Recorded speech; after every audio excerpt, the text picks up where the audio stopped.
So KPMG, under the leadership of Bruce Fowl, when he was their chief human resources officer, was really struggling with increasing their employee engagement. They had tried a few things. When Fowl took over several years before they launched the initiative I'm about to tell you about, they had done a couple things to kind of move the needle on engagement, increasing flexibility, perks, pay increases, what have you.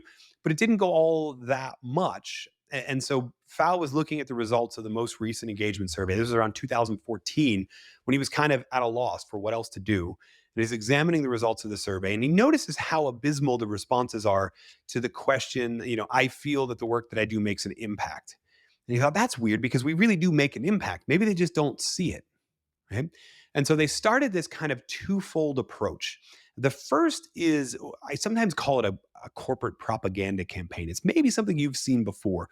They called it the We Shape History campaign. And what they did was they basically prepared these stories and videos and posters and things like that for people to see how the work KPMG had done in the past was impactful in the world. And then, so by extension, the work that you're doing is impactful because you're part of us. And so they would tell these stories like how KPMG managed the logistics of the Lend-Lease Act, which is how the United States entered World War II and eventually won it for the Allies, right?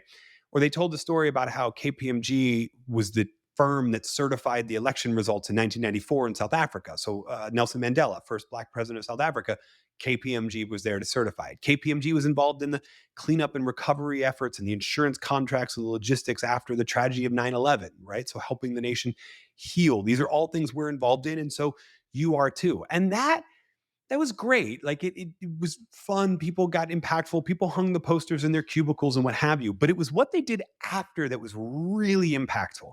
They launched what they called the 10,000 Stories Challenge.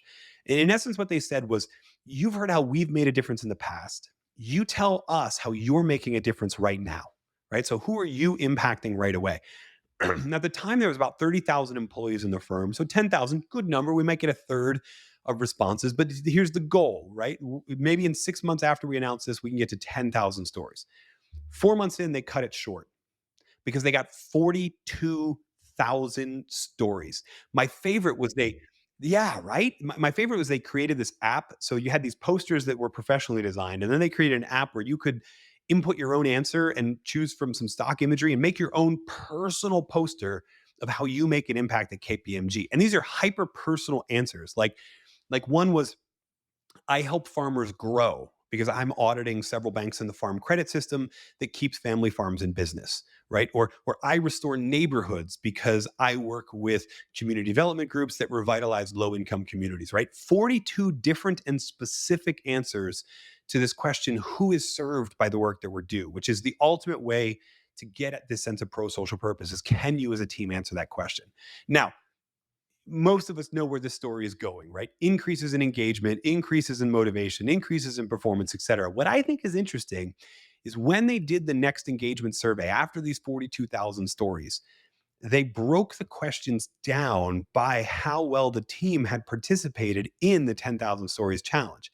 And this is where the huge differences became apparent. So you had close to 80% of people saying that I'm proud to work at KPMG, only about 40% in the we don't talk about purpose group, right?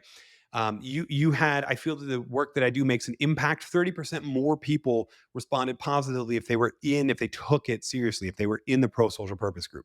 My favorite, one of the questions in the survey is, I rarely think about looking for a new job, right? Close to 80% of people said, yeah, in the purpose group said, yeah, I rarely think about looking for a new job.